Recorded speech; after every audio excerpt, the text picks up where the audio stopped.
Attention Outlook.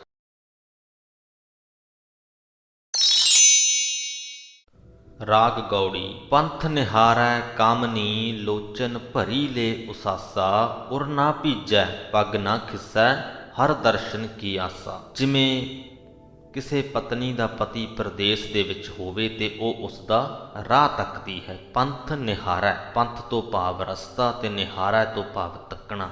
Kamini ਤੋਂ ਭਾਵ ਇਸਤਰੀ, ਕਿ ਇਸਤਰੀ ਆਪਣੇ ਪਤੀ ਦਾ ਰਾਹ ਤੱਕਦੀ ਹੈ। ਲੋਚਨ ਭਰੀ ਲੈ ਉਸਾਸਾ, ਉਹਦੀਆਂ ਅੱਖਾਂ ਹੰਝੂਆਂ ਨਾਲ ਭਰੀਆਂ ਹੁੰਦੀਆਂ ਨੇ ਤੇ ਉਹ ਹੌਂਕੇ ਲੈ ਰਹੀ ਹੁੰਦੀ ਹੈ। ਉਰ ਨਾ ਭੀਜੈ, ਉਰ ਤੋਂ ਭਾਵ ਹਿਰਦਾ, ਉਹਦਾ ਹਿਰਦਾ ਰੱਜਦਾ ਨਹੀਂ ਰਾਹ ਤੱਕਦਿਆਂ ਤੱਕਦਿਆਂ। ਪੱਗ ਨਾ ਖਿਸੈ, ਦਰਵਾਜ਼ੇ ਦੇ ਵਿੱਚ ਖੜੀ ਦਾ ਉਹਦਾ ਪੈਰ ਨਹੀਂ ਖਿਸਕਦਾ, ਉਹ ਥੱਕਦੀ ਨਹੀਂ। ਹਰ ਦਰਸ਼ਨ ਕੀ ਆਸਾ, ਬਿਲਕੁਲ ਇਸੇ ਪ੍ਰਕਾਰ ਦੀ ਹਾਲਤ ਪ੍ਰਮਾਤਮਾ ਦੇ ਸੇਵਕ ਦੀ ਹੁੰਦੀ ਹੈ ਜੋ ਪ੍ਰਮਾਤਮਾ ਦੇ ਦਰਸ਼ਨ ਦੀ ਆਸ ਆਪਣੇ ਦਿਲ ਵਿੱਚ ਰੱਖਦਾ ਹੈ। ਉਹ ਵੀ ਰਾਹ ਤੱਕਦਾ ਹੈ, ਉਹ ਵੀ ਨਹੀਂ ਥੱਕਦਾ, ਪ੍ਰਮਾਤਮਾ ਦੇ ਦਰਸ਼ਨਾਂ ਦੀ ਤਾਂਘ ਕਰਦਾ ਕਰਦਾ। ਉੱਡੋ ਨਾ ਕਾਗਾ ਕਾਰੇ, ਬੇਗ ਮਿਲੀਜੈ ਆਪਣੇ ਰਾਮ ਪਿਆਰੇ ਰਹਾਓ। ਹੇ ਕਾਲੇ ਕਾਂ ਉੱਡ, ਮੈਂ ਸਦਕੇ ਜਾਵਾਂ ਤੂੰ ਉੱਡ। ਕਾਂ ਉਡਾਉਣਾ ਇੱਕ ਉਡੀਕ ਨੂੰ ਦਰਸਾਉਣ ਦਾ ਢੰਗ ਹੈ ਤੇ ਇੱਥੇ ਜਿਵੇਂ ਉਹ ਜੀਵ ਇਸਤਰੀ ਕਹਿੰਦੀ ਹੈ ਕਿ ਹੇ ਕਾਲੇ ਕਾਂ ਤੂੰ ਉੱਡ, ਉਸੇ ਪ੍ਰਕਾਰ ਹੀ ਸੇਵਕ ਦੀ ਹਾਲਤ ਹੁੰਦੀ ਹੈ। ਉਹ ਵੀ ਕਹਿੰਦਾ ਹੈ ਆਪਣੇ ਦਿਲ ਦੇ ਵਿੱਚ ਕਿ ਉੱਡ, ਤਾਂ ਕਿ ਮੈਂ ਆਪਣੇ ਪਿਆਰੇ ਪ੍ਰਭੂ ਨੂੰ ਛੇਤੀ ਮਿਲ ਪਾਵਾਂ। ਕਹਿ ਕਬੀਰ ਜੀਵਨ ਪਦ ਕਾਰਨ ਹਰ ਕੀ ਭਗਤ ਕਰੀਜੈ।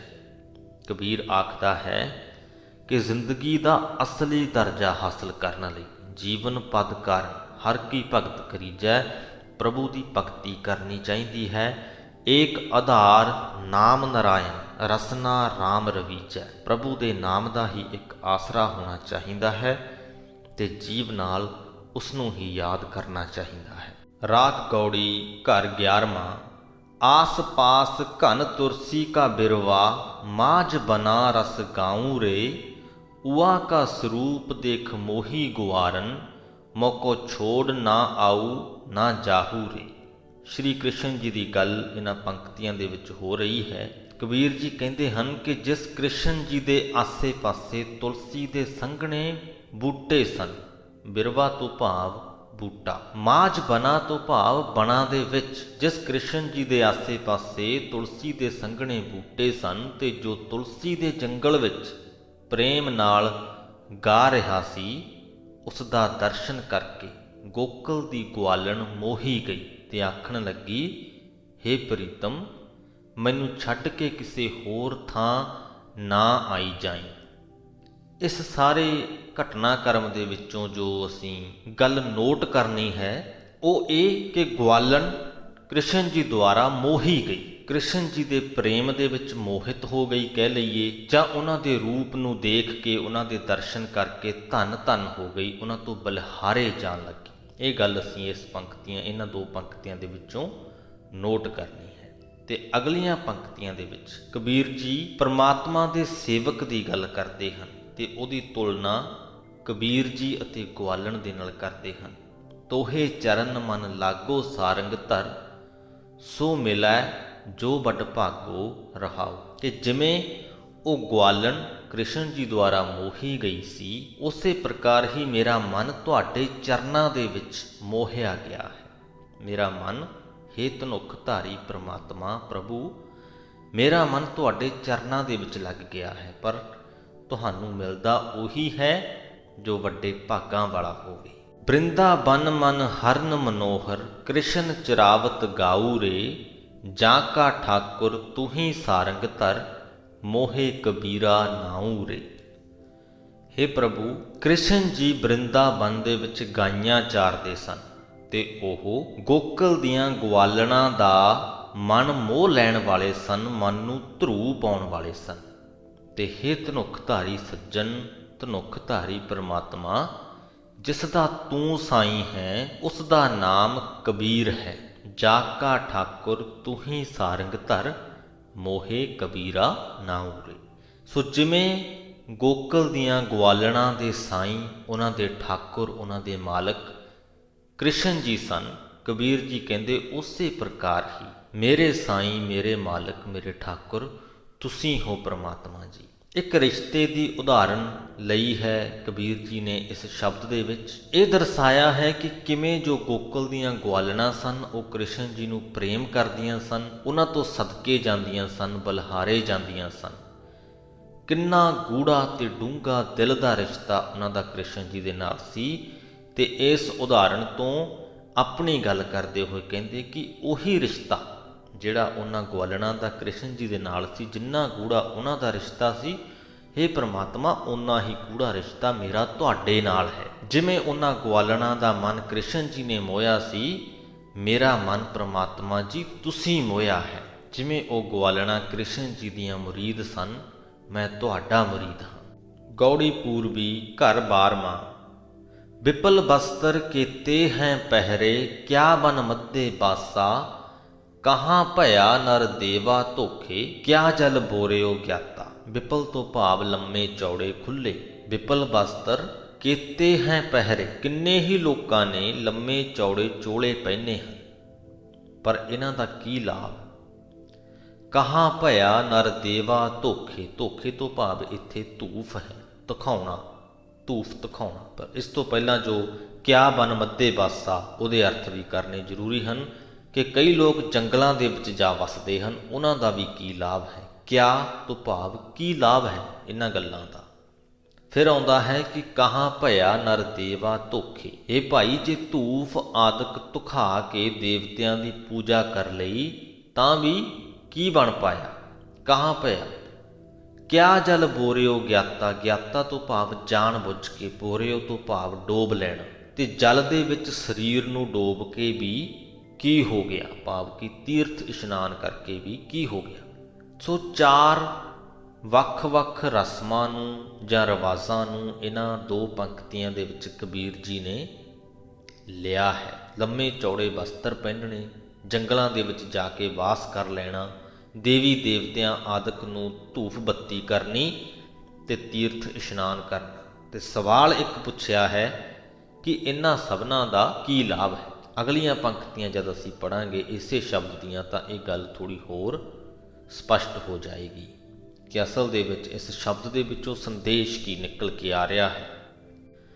ਚੀਅਰੇ ਜਾਹੇਗਾ ਮੈਂ ਜਾਨਾ, ਅਬਿਗਤ ਸਮਝ ਇਆਨਾ, ਜਤ ਜਤ ਦੇਖੋ ਬਹੁਰ ਨਾ ਪੇਖੋ, ਸੰਗ ਮਾਇਆ ਲਪਟਾਨਾ ਰਹਾਓ। हे ਜੀਵ, ਤੂੰ ਮਾਇਆ ਦੇ ਵਿੱਚ ਲਪਟ ਰਿਹਾ ਹੈ, ਉਸ ਮਾਇਆ ਦੇ ਵਿੱਚ ਜਿਹੜੀ ਕਹਿੰਦੇ ਮੈਂ ਜਿੱਧਰ ਵੀ ਵੇਖਦਾ ਹਾਂ ਉਹ ਮੁੜ ਪਹਿਲੇ ਰੂਪ ਦੇ ਵਿੱਚ ਨਜ਼ਰ ਨਹੀਂ ਆਉਂਦੀ। ਭਾਵ ਕਿ ਇਹ ਮਾਇਆ ਜੋ ਹੈ ਇਹ ਨਾਸਵੰਤ ਹੈ, ਜਿਹੜੀ ਅੱਜ ਹੈ ਕੱਲ ਨੂੰ ਨਹੀਂ ਹੋਏਗੀ। ਜਿਸ ਪ੍ਰਕਾਰ ਦੀ ਅੱਜ ਹੈ ਉਸ ਪ੍ਰਕਾਰ ਦੀ ਕੱਲ ਨੂੰ ਨਹੀਂ ਹੋਏਗੀ। ਇੱਕ ਵਾਰ ਫਿਰ ਦੱਸ ਦੇਣਾ ਚਾਹੁੰਦੇ ਹਾਂ, ਮਾਇਆ ਸ਼ਬਦ ਤੋਂ ਭਾਵ ਸਿਰਫ ਪੈਸਾ ਧੇਲਾ ਨਹੀਂ ਹੈ।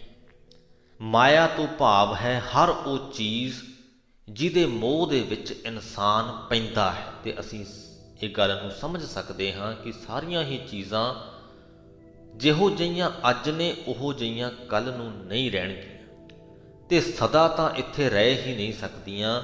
ਨਾਸਵੰਤ ਨੇ, ਇੱਕ ਨਾ ਇੱਕ ਦਿਨ ਉਹਨਾਂ ਨੇ ਖਤਮ ਹੋਣਾ ਹੀ ਹੋਣਾ ਹੈ। ਤੇ ਜੀਵਾਂ ਨੂੰ ਖੰਗਾਲਦੇ ਹੋਏ, ਮਨੁੱਖਾਂ ਨੂੰ ਖੰਗਾਲਦੇ ਹੋਏ, ਵੰਗਾਰਦੇ ਹੋਏ ਕਬੀਰ ਜੀ ਕਹਿੰਦੇ ਨੇ ਕਿ ਤੂੰ ਉਸ ਮਾਇਆ ਦੇ ਵਿੱਚ ਲਪਟ ਰਿਹਾ ਹੈ ਜਿਹੜੀ ਕਿ ਸਥਿਰ ਰੂਪ ਦੇ ਵਿੱਚ ਹੈ ਹੀ ਨਹੀਂ।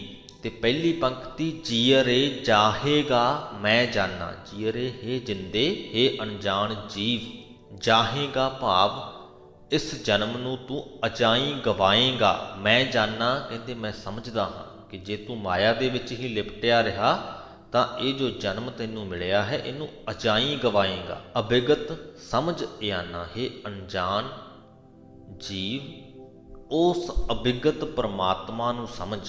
ਅਬਿਗਤ ਤੋਂ ਭਾਵ ਅਦ੍ਰਿਸ਼ਟ, ਉਸ ਅਦ੍ਰਿਸ਼ਟ ਪ੍ਰਭੂ ਨੂੰ ਖੋਜ। ਗਿਆਨੀ ਧਿਆਨੀ ਬਹੁ ਉਪਦੇਸ਼ੀ, ਇਹ ਜਗ ਸਗਲੋ ਧੰਦਾ।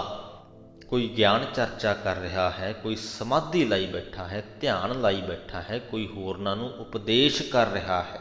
ਕਬੀਰ ਜੀ ਕਹਿੰਦੇ ਅਸਲ ਦੇ ਵਿੱਚ ਇਹ ਸਾਰਾ ਜਗਤ ਮਾਇਆ ਦਾ ਜੰਜਾਲ ਹੀ ਹੈ। ਤੇ ਜੋ ਜੀਵ ਹਨ ਉਹ ਪਹਿਲੀ ਪੰਕਤੀ ਦੇ ਵਿੱਚ ਹੀ ਕਹਿ ਚੁੱਕੇ ਨੇ ਕਿ ਇਸ ਮਾਇਆ ਦੇ ਜੰਜਾਲ ਦੇ ਵਿੱਚ ਫਸੇ ਹੋਏ ਨੇ। ਹੱਲ ਕੀ ਹੈ?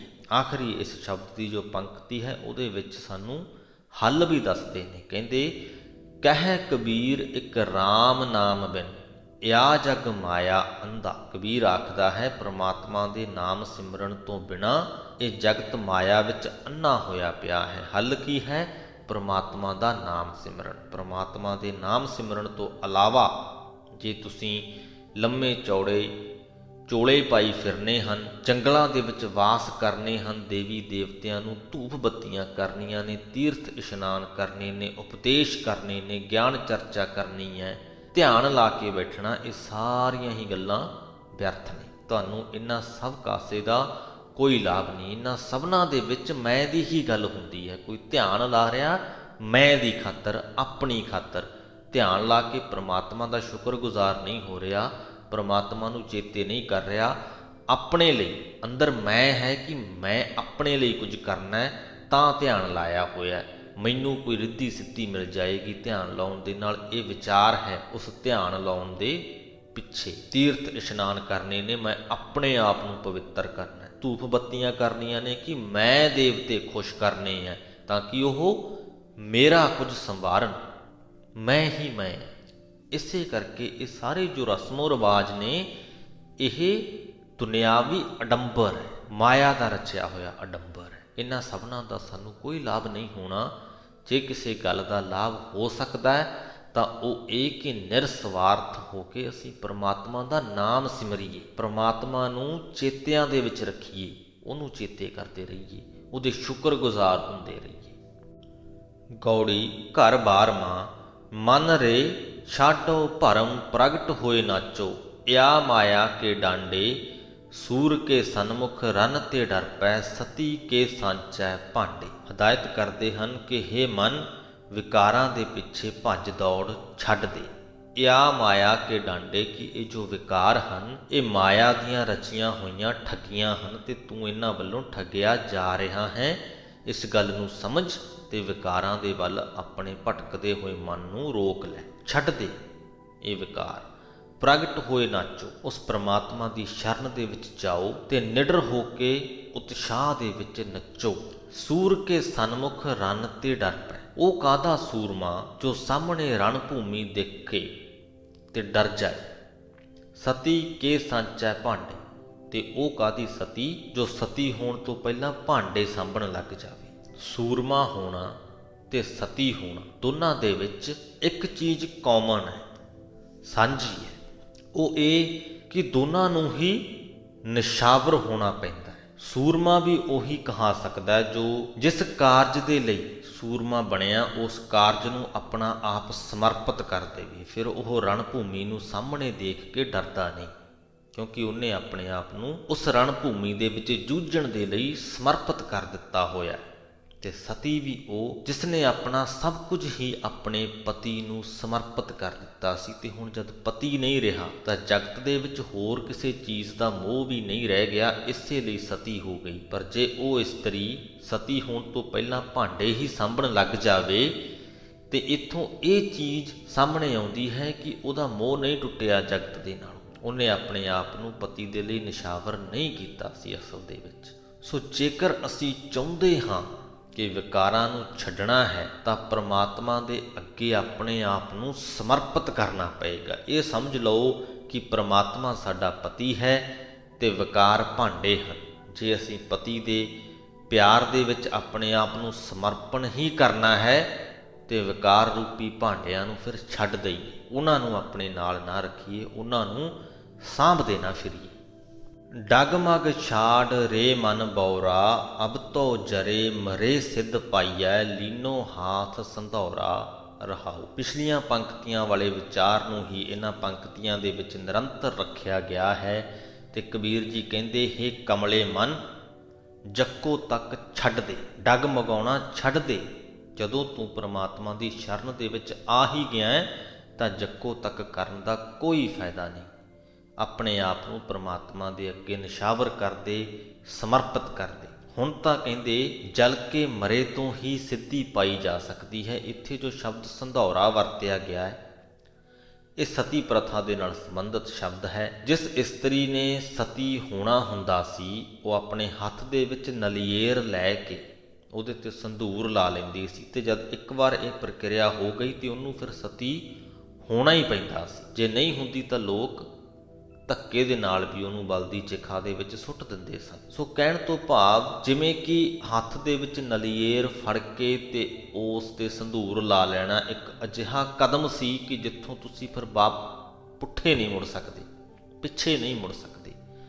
ਕਬੀਰ ਜੀ ਸਾਨੂੰ ਇਹੀ ਕਹਿਣਾ ਚਾਹੁੰਦੇ ਨੇ ਕਿ ਪ੍ਰਮਾਤਮਾ ਦੀ ਸ਼ਰਨ ਦੇ ਵਿੱਚ ਆਉਣ ਦਾ ਕਦਮ ਜਦੋਂ ਤੁਸੀਂ ਚੁੱਕ ਲਿਆ ਤਾਂ ਫਿਰ ਪਿੱਛੇ ਨਹੀਂ ਮੁੜਨਾ, ਫਿਰ ਡਗਮਗਾਉਣਾ ਨਹੀਂ, ਫਿਰ ਤੁਸੀਂ ਆਪਣੇ ਆਪ ਨੂੰ ਪ੍ਰਮਾਤਮਾ ਦੇ ਅੱਗੇ ਸਮਰਪਿਤ ਕਰ ਦਿਓ। ਜਿਵੇਂ ਉਸ ਸਤੀ ਹੋਣ ਵਾਲੀ ਇਸਤਰੀ ਨੂੰ ਸੜਨ ਤੋਂ ਬਾਅਦ ਹੀ ਉਹ ਕਦਮ ਜੋ ਉਹਨੇ ਚੁੱਕਿਆ ਸੀ, ਉਹ ਕਦਮ ਚੁੱਕਣ ਤੋਂ ਬਾਅਦ ਸੜ ਕੇ ਹੀ ਸਤੀ ਦਾ ਰੁਤਬਾ ਮਿਲਦਾ ਹੈ, ਉਵੇਂ ਹੀ ਜੇ ਹੁਣ ਪ੍ਰਮਾਤਮਾ ਦੇ ਅੱਗੇ ਆਪਣੇ ਆਪ ਨੂੰ ਨਿਸ਼ਾਵਰ ਕਰ ਹੀ ਦਿੱਤਾ ਤਾਂ ਡਗਮਗਾਉਣ ਦਾ ਫਾਇਦਾ ਨਹੀਂ। ਫਿਰ ਨਿਸ਼ਾਵਰ ਹੋ ਕੇ ਹੀ, ਸਮਰਪਿਤ ਹੋ ਕੇ ਹੀ ਉਹ ਜੋ ਪ੍ਰੀਤ ਅਸੀਂ ਪ੍ਰਮਾਤਮਾ ਦੇ ਨਾਲ ਪਾਈ ਹੈ ਉਹ ਨਿਭਣੀ, ਨਹੀਂ ਤੇ ਨਹੀਂ ਨਿਭਣੀ। ਕਾਮ ਕ੍ਰੋਧ ਮਾਇਆ ਕੇ ਲੀਨੇ ਇਆਬਿਤ ਜਗਤ ਵਿਗੂਤਾ। ਕਿਸੇ ਨੂੰ ਕਾਮ ਨੇ ਠੱਗ ਲਿਆ ਹੈ, ਕਿਸੇ ਨੂੰ ਕ੍ਰੋਧ ਨੇ ਠੱਗਿਆ ਹੈ, ਕਿਸੇ ਨੂੰ ਮਾਇਆ ਦੇ ਕਿਸੇ ਹੋਰ ਤਰੰਗ ਨੇ। ਇਸੇ ਤਰ੍ਹਾਂ ਸਾਰਾ ਹੀ ਜਗਤ ਜੋ ਹੈ ਮਾਇਆ ਦੇ ਵਿੱਚ ਖੁਆਰ ਹੋ ਰਿਹਾ ਹੈ। ਇਹਦੇ ਤੋਂ ਬਚਣ ਦਾ ਤਰੀਕਾ ਫਿਰ ਇੱਕ ਵਾਰ ਸਾਨੂੰ ਕਬੀਰ ਜੀ ਦੱਸਦੇ ਹਨ। ਕਹਿ ਕਬੀਰ ਰਾਜਾ ਰਾਮ ਨਾ ਛੋਡੋ, ਸਗਲ ਊਚ ਤੇ ਉੱਚਾ। ਕਬੀਰ ਤਾਂ ਇਹ ਆਖਦਾ ਹੈ ਕਿ ਮੈਂ ਸਭ ਤੋਂ ਉੱਚੇ ਮਾਲਕ ਪ੍ਰਮਾਤਮਾ ਨੂੰ ਨਾ ਵਿਸਾਰਾਂ, ਉਹਨੂੰ ਆਪਣੇ ਮਨ ਚੋਂ ਨਾ ਕੱਢਾਂ ਕਦੇ ਵੀ। ਗੌੜੀ ਘਰ 13ਵਾਂ। ਫੁਰਮਾਨ ਤੇਰਾ ਸਿਰੈ ਉੱਪਰ, ਫਿਰ ਨਾ ਕਰਤ ਵਿਚਾਰ। ਤੂੰ ਹੀ ਦਰਿਆ ਤੂੰ ਹੀ ਕਰਿਆ, ਤੁਝੈ ਤੇ ਨਿਸਤਾਰ। ਇਹ ਜੋ ਸਾਰਾ ਹੀ ਸ਼ਬਦ ਹੈ ਇਹਦੇ ਵਿੱਚ ਕਬੀਰ ਜੀ ਇੰਜ ਲੱਗਦਾ ਜਿਵੇਂ ਆਪਣੇ ਦਿਲ ਦੀ ਗੱਲ ਕਰ ਰਹੇ ਹੋਣ, ਜਿਵੇਂ ਉਹਨਾਂ ਦੇ ਦਿਲ ਦੇ ਜੋ ਅੰਦਰਲੇ ਜਜ਼ਬਾਤ ਹਨ ਉਹ ਨਿਕਲ ਕੇ ਬਾਹਰ ਆ ਗਏ ਹੋਣ ਉਹਨਾਂ ਦੀ ਕਲਮ ਦੇ ਰਾਹੀਂ। ਕਹਿੰਦੇ ਹੇ ਪ੍ਰਮਾਤਮਾ, ਤੇਰਾ ਹੁਕਮ ਮੇਰੇ ਸਿਰ ਮੱਥੇ ਤੇ ਹੈ। ਫੁਰਮਾਨ ਤੇਰਾ ਸਿਰੈ ਉੱਪਰ, ਫਿਰ ਨਾ ਕਰਤ ਵਿਚਾਰ। ਮੈਂ ਤੇਰੇ ਹੁਕਮ ਤੇ ਕੋਈ ਨਾ ਨੁੱਕਰ, ਕੋਈ ਵਿਚਾਰ ਨਹੀਂ ਕਰਦਾ। ਤੂੰ ਹੀ ਦਰਿਆ ਤੂੰ ਹੀ ਕਰਿਆ। ਇਹ ਸੰਸਾਰ ਸਮੁੰਦਰ ਵੀ ਤੂੰ ਹੀ ਹੈ। ਸੰਸਾਰ ਸਮੁੰਦਰ ਨੂੰ ਪਾਰ ਕਰਾਉਣ ਵਾਲਾ ਮਲਾਹ ਵੀ ਤੂੰ ਆਪ ਹੀ ਹੈ। ਤੁਝੈ ਤੇ ਨਿਸਤਾਰ। ਮੈਂ ਤੇਰੀ ਮਿਹਰ ਨਾਲ ਹੀ ਇਸ ਚੋਂ ਪਾਰ ਲੰਘ ਸਕਦਾ ਹਾਂ। ਬੰਦੇ ਬੰਦਗੀ ਇਖਤਿਆਰ, ਸਾਹਿਬ ਰੋਸ ਧਰੋ ਕੇ ਪਿਆਰ। ਰਹਾਓ। ਹੇ ਬੰਦੇ, ਤੂੰ ਇਸ ਗੱਲ ਦੀ ਪਰਵਾਹ ਨਾ ਕਰ ਕਿ ਪ੍ਰਮਾਤਮਾ ਤੇਰੇ ਨਾਲ ਰੋਸ ਕਰਦਾ ਹੈ ਜਾਂ ਪਿਆਰ ਕਰਦਾ ਹੈ, ਤੇਰੇ ਨਾਲ ਗੁੱਸੇ ਹੁੰਦਾ ਹੈ ਜਾਂ ਤੇਰੇ ਤੇ ਖੁਸ਼ ਹੈ। ਇਸ ਗੱਲ ਦੀ ਪਰਵਾਹ ਨਾ ਕਰ ਕਿ ਪ੍ਰਮਾਤਮਾ ਤੈਨੂੰ ਚੰਗਾ ਸਮਾਂ ਬਖਸ਼ਦਾ ਹੈ ਜਾਂ ਮਾੜਾ ਸਮਾਂ ਬਖਸ਼ਦਾ ਹੈ, ਖੁਸ਼ੀਆਂ ਬਖਸ਼ਦਾ ਹੈ ਜਾਂ ਮੁਸੀਬਤਾਂ ਬਖਸ਼ਦਾ ਹੈ। ਇਸ ਗੱਲ ਦੀ ਪਰਵਾਹ ਨਾ ਕਰ ਬੰਦੇ, ਬੰਦਗੀ ਇਖਤਿਆਰ। ਤੂੰ ਸਿਰਫ ਉਸ ਇੱਕ ਮਾਲਕ ਦੀ, ਉਸ ਇੱਕ ਪ੍ਰਭੂ ਦੀ ਭਗਤੀ ਕਬੂਲ ਕਰ। ਨਾਮ ਤੇਰਾ ਆਧਾਰ ਮੇਰਾ, ਜਿਉ ਫੂਲ ਜਈ ਹੈ ਨਾਰ। हे ਪ੍ਰਮਾਤਮਾ ਜੀ, ਤੇਰਾ ਨਾਮ ਮੇਰਾ ਆਸਰਾ ਹੈ, ਜਿਵੇਂ ਫੁੱਲ ਦੇ ਲਈ ਪਾਣੀ ਆਸਰਾ ਹੁੰਦਾ ਹੈ। ਕਹਿ ਕਬੀਰ ਗੁਲਾਮ ਘਰ ਕਾ, ਜਿਆਏ ਭਾਵੇ ਮਾਰ। ਕਬੀਰ ਆਖਦਾ ਹੈ, हे ਪ੍ਰਭੂ, ਮੈਂ ਤੇਰੇ ਘਰ ਦਾ ਗੁਲਾਮ ਹਾਂ, ਚਾਕਰ ਹਾਂ, ਤੇਰੀ ਮਰਜ਼ੀ। ਤੂੰ ਚਾਹੇ ਮੈਨੂੰ ਜਿਉਂਦਾ ਰੱਖ ਤੇ ਚਾਹੇ ਮੈਨੂੰ ਮਾਰ ਦੇ। ਗੌੜੀ 184 ਜੀ ਜੋਨ ਮਹਿ ਭ੍ਰਮਤ, ਨੰਦ ਬਹੁ ਥਾਕੋ ਰੇ। ਭਗਤ ਹੇਤ ਅਵਤਾਰ ਲਿਓ ਹੈ, ਭਾਗ ਵੱਡੋ ਬਪੁਰਾ ਕੋ ਰੇ। ਨੰਦ ਗੋਕਲ ਦਾ ਇੱਕ ਗਵਾਲਾ ਸੀ ਤੇ ਉਸ ਦੀ ਪਤਨੀ ਦਾ ਨਾਮ ਯਸ਼ੋਦਾ ਸੀ। ਕ੍ਰਿਸ਼ਨ ਜੀ ਦਾ ਜੋ ਮਾਮਾ ਸੀ ਉਹ ਕ੍ਰਿਸ਼ਨ ਜੀ ਨੂੰ ਮਾਰਨਾ ਚਾਹੁੰਦਾ ਸੀ। ਇਸ ਲਈ ਕ੍ਰਿਸ਼ਨ ਜੀ ਦੇ ਪਿਤਾ ਵਾਸੂਦੇਵ ਨੇ ਕ੍ਰਿਸ਼ਨ ਜੀ ਨੂੰ ਯਸ਼ੋਦਾ ਤੇ ਨੰਦ ਦੇ ਹਵਾਲੇ ਕਰ ਦਿੱਤਾ ਸੀ ਅਤੇ ਨੰਦ ਯਸ਼ੋਦਾ ਨੇ ਕ੍ਰਿਸ਼ਨ ਜੀ ਨੂੰ ਪਾਲਿਆ ਸੀ। ਉਸ ਨੰਦ ਦੀ ਗੱਲ ਇਹਨਾਂ ਪੰਕਤੀਆਂ ਦੇ ਵਿੱਚ ਕਰਦੇ ਹਨ।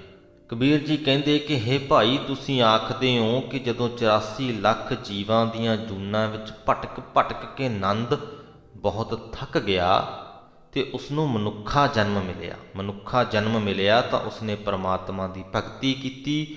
ਉਸ ਦੀ ਭਗਤੀ ਤੇ ਪ੍ਰਸੰਨ ਹੋ ਕੇ ਪ੍ਰਮਾਤਮਾ ਨੇ ਉਸ ਦੇ ਘਰ ਜਨਮ ਲਿਆ। ਉਸ ਵਿਚਾਰੇ ਆਨੰਦ ਦੀ ਬੜੀ ਕਿਸਮਤ ਜਾਗੀ। ਸਭ ਤੋਂ ਵੱਡੀ ਹੈਰਾਨੀ ਦੀ ਗੱਲ ਤੇ ਇੱਥੇ ਨਿਕਲ ਕੇ ਸਾਹਮਣੇ ਆ ਰਹੀ ਹੈ ਕਿ ਪ੍ਰਮਾਤਮਾ ਦੀ ਹੀ ਭਗਤੀ ਕੀਤੀ ਤੇ ਪ੍ਰਮਾਤਮਾ ਨੇ ਹੀ ਜਨਮ ਲਿਆ। ਭਾਵ ਕਿ ਜਦ ਤੱਕ ਪ੍ਰਮਾਤਮਾ ਦਾ ਜਨਮ ਨਹੀਂ ਹੋਇਆ ਆਨੰਦ ਦੇ ਘਰ, ਤਾਂ ਉਦੋਂ ਤੱਕ ਕਿਹੜੇ ਪ੍ਰਮਾਤਮਾ ਦੀ ਉਹ ਭਗਤੀ ਕਰ ਰਹੇ ਸਨ। ਤੇ ਜੇਕਰ ਪ੍ਰਮਾਤਮਾ ਜਨਮ ਲੈਣ ਤੋਂ ਪਹਿਲਾਂ ਹੀ ਮੌਜੂਦ ਸੀ, ਜਿਹੜੇ ਪ੍ਰਮਾਤਮਾ ਦੀ ਉਹ ਭਗਤੀ ਕਰ ਰਹੇ ਸਨ, ਤਾਂ ਫਿਰ ਆਨੰਦ ਦੇ ਘਰ ਕਿਹੜੇ ਪ੍ਰਮਾਤਮਾ ਦਾ ਜਨਮ ਹੋ ਗਿਆ? ਸਵਾਲ ਪੈਦਾ ਹੁੰਦੇ ਹਨ ਇਸ ਕਹਾਣੀ ਦੇ ਵਿੱਚੋਂ। ਤੇ ਕੁਝ ਕੁ ਸਵਾਲ ਅਗਲੀਆਂ ਪੰਕਤੀਆਂ ਦੇ ਵਿੱਚ ਕਬੀਰ ਜੀ ਵੀ ਪੁੱਛਦੇ ਨੇ। ਤੁਮ ਜੋ ਕਹਿਤ ਹੋ ਨੰਦ ਕੋ ਨੰਦਨ, ਨੰਦ ਸੋ ਨੰਦਨ ਕਾ ਕੋ ਰੇ। ਪਰ ਹੇ ਭਾਈ, ਤੁਸੀਂ ਜੋ ਇਹ ਆਖਦੇ ਹੋ ਕਿ ਪ੍ਰਮਾਤਮਾ ਨੰਦ ਦੇ ਘਰ ਅਵਤਾਰ ਲੈ ਕੇ ਨੰਦ ਦਾ ਪੁੱਤਰ ਬਣਿਆ, ਤਾਂ ਇਹ ਦੱਸੋ ਕਿ ਉਹ ਨੰਦ ਕਿਸ ਦਾ ਪੁੱਤਰ ਸੀ? ਧਰਨ ਆਕਾਸ਼ ਦਸੋਂ ਦਿਸ਼ ਨਾਹੀ, ਤਬ ਇਹ ਨੰਦ ਕਹਾਂ ਥੋਰੇ ਰਹਾਓ। ਤੇ ਜਦੋਂ ਨਾ ਇਹ ਧਰਤੀ ਤੇ ਨਾ ਆਕਾਸ਼ ਸੀ, ਤਦੋਂ ਇਹ ਨੰਦ, ਜਿਸ ਨੂੰ ਤੁਸੀਂ ਪ੍ਰਮਾਤਮਾ ਦਾ ਪਿਓ ਆਖਦੇ ਹੋ, ਇਹ ਕਿੱਥੇ ਸੀ? ਸੰਕਟ ਨਹੀਂ ਪਰੈ ਜੋਨ ਨਹੀਂ ਆਵੈ, ਨਾਮ ਨਿਰੰਜਨ ਜਾਕੋ ਰੇ। ਜਿਸ ਪ੍ਰਮਾਤਮਾ ਦਾ ਨਾਮ ਨਿਰੰਜਨ ਹੈ, ਜੋ ਮਾਇਆ ਦੇ ਅਸਰ ਹੇਠ ਨਹੀਂ ਆਉਂਦਾ, ਉਹਦੇ ਤੇ ਕੋਈ ਦੁੱਖ ਵੀ ਨਹੀਂ ਆਉਂਦਾ ਤੇ ਉਹ ਕਿਸੇ ਜੂਨਾਂ ਦੇ ਵਿੱਚ ਵੀ ਨਹੀਂ ਆਉਂਦਾ। ਸੰਕਟ ਨਹੀਂ ਪਰੈ ਜੋਨ ਨਹੀਂ ਆਵੈ, ਨਾਮ ਨਿਰੰਜਨ ਜਾਕੋ ਰੇ। ਕਬੀਰ ਕੋ ਸੁਆਮੀ ਐਸੋ ਠਾਕੁਰ, ਜਾ ਕੈ ਮਾਈ ਨਾ ਬਾਪੋ ਰੇ। ਕਬੀਰ ਦਾ ਸੁਆਮੀ, ਇਸ ਸਾਰੇ ਜਗਤ ਦਾ ਮਾਲਕ ਪ੍ਰਮਾਤਮਾ ਅਜਿਹਾ ਹੈ ਜਿਸ ਦੀ ਨਾ ਕੋਈ ਮਾਂ ਹੈ ਤੇ ਨਾ ਹੀ ਕੋਈ ਪਿਓ ਹੈ। ਅਸਲ ਦੇ ਵਿੱਚ ਗੱਲ ਇਹ ਹੈ। ਸੋ ਇੱਥੇ ਹੀ ਸ੍ਰੀ ਗੁਰੂ ਗ੍ਰੰਥ ਸਾਹਿਬ ਜੀ ਦੇ 338ਵੇਂ ਅੰਗ ਦੀ ਬਾਣੀ ਦੀ ਵਿਆਖਿਆ ਦੀ ਸਮਾਪਤੀ ਹੁੰਦੀ ਹੈ ਜੀ। ਅੱਜ ਦੀ ਬਾਣੀ ਦੇ ਪਹਿਲੇ 2 ਸ਼ਬਦਾਂ ਦੇ ਵਿੱਚ 2 ਵੱਖ-ਵੱਖ ਉਦਾਹਰਨਾਂ ਲੈ ਕੇ, ਇੱਕ ਉਸ ਪਤਨੀ ਦੀ ਜਿਸ ਦਾ ਪਤੀ ਪਰਦੇਸ ਗਿਆ ਹੋਵੇ ਤੇ ਦੂਜੀ ਗੋਕਲ ਦੀਆਂ ਗਵਾਲਣਾ ਦੀ। ਦੋਨਾਂ ਦੇ ਹੀ ਪਿਆਰ ਦੇ ਰਿਸ਼ਤੇ ਸਨ। ਉਹਨਾਂ ਪਿਆਰ ਦੇ ਰਿਸ਼ਤਿਆਂ ਦੀ ਉਦਾਹਰਣ ਦੇ ਨਾਲ ਕਬੀਰ ਜੀ ਨੇ ਪਰਮਾਤਮਾ ਦੇ ਸੇਵਕ ਤੇ ਪਰਮਾਤਮਾ ਦੇ ਵਿਚਲੇ ਪਿਆਰ ਦੇ ਰਿਸ਼ਤੇ ਨੂੰ ਦਰਸਾਉਣ ਦੀ ਕੋਸ਼ਿਸ਼ ਕੀਤੀ ਹੈ। ਦਰਸਾਇਆ ਹੈ ਕਿ ਜਿੰਨਾ ਕੁ ਪਿਆਰ ਮੋਹ ਮੁਹੱਬਤ ਉਸ ਪਤਨੀ ਤੇ ਪਰਦੇਸੀ ਪਤੀ ਜਾਂ ਗੋਕਲ ਦੀਆਂ ਗਵਾਲਣਾ ਤੇ ਕ੍ਰਿਸ਼ਨ ਜੀ ਦੇ ਵਿੱਚ ਸੀ, ਉਨਾ ਹੀ ਪ੍ਰੇਮ ਤੇ ਮੁਹੱਬਤ ਪਰਮਾਤਮਾ ਦੇ ਸੇਵਕ ਤੇ ਪਰਮਾਤਮਾ ਦੇ ਵਿੱਚ ਵੀ ਹੁੰਦੀ ਹੈ। ਅਗਲੇ ਸ਼ਬਦ ਦੇ ਵਿੱਚ ਇਸ ਜਗਤ ਦੇ ਵਿੱਚ ਮਾਇਆ ਦੇ ਜੋ ਅਡੰਬਰ ਹਨ, ਕਈ ਪ੍ਰਕਾਰ ਦੇ ਧਾਰਮਿਕ ਰਸਮੋ ਰਿਵਾਜ ਜੋ ਹਨ, ਉਹਨਾਂ ਦਾ ਖੰਡਨ ਕੀਤਾ ਹੈ। ਦੱਸਿਆ ਹੈ ਕਿ ਇਹਨਾਂ ਸਭਨਾਂ ਦਾ ਕੋਈ ਲਾਭ ਨਹੀਂ। ਜੇ ਕਿਸੇ ਗੱਲ ਦਾ ਲਾਭ ਹੈ ਤੇ ਪਰਮਾਤਮਾ ਦੇ ਨਾਮ ਸਿਮਰਨ ਦਾ। ਤੇ ਉਦੋਂ ਅਗਲੇ ਸ਼ਬਦ ਦੇ ਵਿੱਚ ਇਹੀ ਗੱਲ ਫਿਰ ਤੋਂ ਕੀਤੀ ਹੈ ਕਿ ਪਰਮਾਤਮਾ ਦੇ ਨਾਮ ਸਿਮਰਨ ਦੇ ਵਿੱਚ ਲੱਗੋ, ਆਪਣੇ ਆਪ ਨੂੰ ਉਸ ਪਰਮਾਤਮਾ ਦੇ ਸਾਹਮਣੇ ਨਿਸ਼ਾਵਰ ਕਰ ਦਿਓ, ਸਮਰਪਿਤ ਕਰ ਦਿਓ। ਇੱਕ ਵਾਰ ਜਦ ਸਮਰਪਿਤ ਕਰ ਦਿੱਤਾ, ਫਿਰ ਡਗਮਗਾਓ ਨਾ, ਫਿਰ ਆਪਣੇ ਫੈਸਲੇ ਤੇ ਕਿੰਤੂ ਪਰੰਤੂ ਨਾ ਕਰੋ। ਉਸ ਤੋਂ ਅਗਲਾ ਜੋ ਸ਼ਬਦ ਹੈ, ਉਹਦੇ ਵਿੱਚ ਆਪਣੇ ਦਿਲ ਦੀ ਗੱਲ ਕਰਦੇ ਹੋਏ ਕਬੀਰ ਜੀ ਜਾਪਦੇ ਹਨ। ਉਸ ਪ੍ਰਮਾਤਮਾ ਦੇ ਨਾਲ ਆਪਣੇ ਦਿਲ ਦੀ ਗੱਲ ਸਾਂਝੀ ਕਰਦੇ ਹੋਏ ਕਹਿੰਦੇ ਨੇ ਕਿ ਪ੍ਰਮਾਤਮਾ, ਜੋ ਤੇਰਾ ਹੁਕਮ ਹੈ ਮੈਨੂੰ ਸਿਰ ਮੱਥੇ ਤੇ ਮਨਜ਼ੂਰ ਹੈ, ਭਾਵੇਂ ਉਹ ਜੋ ਵੀ ਹੈ। ਜਿਵੇਂ ਤੇਰਾ ਜੀ ਕਰਦਾ ਮੈਨੂੰ ਰੱਖ ਲੈ, ਭਾਵੇਂ ਮੈਨੂੰ ਰੱਖ, ਭਾਵੇਂ ਮੈਨੂੰ ਮਾਰ, ਮੈਂ ਤੇਰਾ ਗੁਲਾਮ। ਤੇ ਆਖਰੀ ਵਾਲੇ ਸ਼ਬਦ ਦੇ ਵਿੱਚ ਇੱਕ ਕ੍ਰਿਸ਼ਨ ਜੀ ਦੇ ਜਨਮ ਤੇ ਪਾਲਣ ਪੋਸ਼ਣ, ਉਹਦੇ ਮਾਤਾ ਪਿਤਾ ਦੀ ਕਹਾਣੀ ਲੈ ਕੇ ਕਬੀਰ ਜੀ ਸਾਨੂੰ ਦੱਸਦੇ ਹਨ ਕਿ ਅਸਲ ਦੇ ਵਿੱਚ ਜੋ ਪਰਮਾਤਮਾ ਹੈ, ਉਹਦਾ ਨਾ ਕੋਈ ਬਾਪ ਹੈ, ਨਾ ਕੋਈ ਮਾਈ ਹੈ, ਨਾ ਉਹਦਾ ਜਨਮ ਹੁੰਦਾ ਹੈ, ਨਾ ਉਹ ਜੂਨਾਂ ਦੇ ਵਿੱਚ ਆਉਂਦਾ ਹੈ, ਤੇ ਨਾ ਹੀ ਉਸ ਪਰਮਾਤਮਾ ਤੇ ਕੋਈ ਸੰਕਟ ਆਉਂਦਾ ਹੈ। ਉਹ ਪਰਮਾਤਮਾ ਤੇ ਇੰਨੀ ਵਿਸ਼ਾਲ ਸ਼ਕਤੀ ਹੈ ਕਿ ਉਹਨੇ ਇਹ ਸਾਰੀ ਸ੍ਰਿਸ਼ਟੀ ਬਣਾ ਦਿੱਤੀ, ਤਾਂ ਉਹਦੇ ਤੋਂ ਵਿਸ਼ਾਲ ਸ਼ਕਤੀ ਕਿਹੜੀ ਪੈਦਾ ਹੋ ਗਈ ਜੋ ਉਸੇ ਨੂੰ ਹੀ ਖਤਮ ਕਰ ਦੇਵੇ। ਇਹ ਕਿਤੇ ਨਾ ਕਿਤੇ ਜੋ ਕ੍ਰਿਸ਼ਨ ਜੀ ਦੇ ਮਾਮੇ ਦਾ ਕ੍ਰਿਸ਼ਨ ਨੂੰ ਮਾਰਨ ਦਾ ਉਪਰਾਲਾ ਸੀ, ਉਹਦੇ ਤੇ ਕਟਾਕਸ਼ ਇਸ ਸ਼ਬਦ ਦੇ ਵਿੱਚ ਕੀਤਾ ਗਿਆ ਹੈ ਕਿ ਜੇ ਕ੍ਰਿਸ਼ਨ ਜੀ ਭਗਵਾਨ ਹੀ ਸਨ, ਪਰਮਾਤਮਾ ਹੀ ਸਨ, ਤਾਂ ਫਿਰ ਉਹਨਾਂ ਤੇ ਸੰਕਟ ਕਿਵੇਂ ਆ ਸਕਦਾ ਸੀ? ਉਹਨਾਂ ਨੂੰ ਕਿਸੇ ਹੋਰ ਦੀ ਸ਼ਰਨ ਦੇ ਵਿੱਚ ਜਾਣ ਦੀ ਕਿਵੇਂ ਲੋੜ ਪੈ ਸਕਦੀ ਸੀ? ਉਮੀਦ ਕਰਦੇ ਹਾਂ ਕਿ ਤੁਸੀਂ ਸੁਹਿਰਦਤਾ ਦੇ ਨਾਲ ਅੱਜ ਦੀ ਬਾਣੀ ਨੂੰ ਸਮਝਿਆ ਹੋਵੇਗਾ, ਕਿਸੇ ਦੀਆਂ ਭਾਵਨਾਵਾਂ ਨੂੰ ਕੋਈ ਠੇਸ ਨਹੀਂ ਪਹੁੰਚੀ ਹੋਏਗੀ। ਅਸੀਂ ਸਮਝਦੇ ਹਾਂ ਕਿ ਸ਼ਰਧਾ ਇੱਕ ਬਹੁਤ ਵੱਡਾ ਅਹਿਸਾਸ ਹੈ। ਸ਼ਰਧਾ ਤੁਹਾਡੀ ਕਿਸੇ ਦੇ ਵਿੱਚ ਵੀ ਹੋ ਸਕਦੀ ਹੈ। ਤੁਸੀਂ ਕ੍ਰਿਸ਼ਨ ਜੀ ਨੂੰ ਭਗਵਾਨ ਮੰਨਦੇ ਹੋ ਸਕਦੇ ਹੋ, ਪਰ ਜੋ ਸੱਚ ਹੈ ਉਹਨੂੰ ਅਸੀਂ ਝੁਠਲਾ ਨਹੀਂ ਸਕਦੇ। ਜੋ ਗੱਲ ਸੱਚ ਦੀ ਕਸੌਟੀ ਤੇ ਖਰੀ ਉਤਰ ਨਹੀਂ ਸਕਦੀ, ਲੌਜੀਕਲੀ ਜਿਸ ਨੂੰ ਸਾਬਿਤ ਨਹੀਂ ਕੀਤਾ ਜਾ ਸਕਦਾ, ਤਾਂ ਉਹਦੇ ਤੇ ਕਟਾਕਸ਼ ਸੁਭਾਵਿਕ ਹੈ। ਉਮੀਦ ਕਰਦੇ ਹਾਂ ਸਾਡੇ ਸੂਝਵਾਨ ਗੁਰਮੁਖਾਂ ਤੋਂ ਕਿ ਉਹ ਇਸ ਗੱਲ ਨੂੰ ਭਲੀ ਭਾਂਤ ਸਮਝਦੇ ਹੋਣਗੇ ਤੇ ਇਸ ਗੱਲ ਤੇ ਗੌਰ ਕਰਨਗੇ। ਇੱਥੇ ਹੀ ਫਤਿਹ ਕਬੂਲ ਕਰੋ। ਵਾਹਿਗੁਰੂ ਜੀ ਕਾ ਖਾਲਸਾ, ਵਾਹਿਗੁਰੂ ਜੀ ਕੀ ਫਤਿਹ।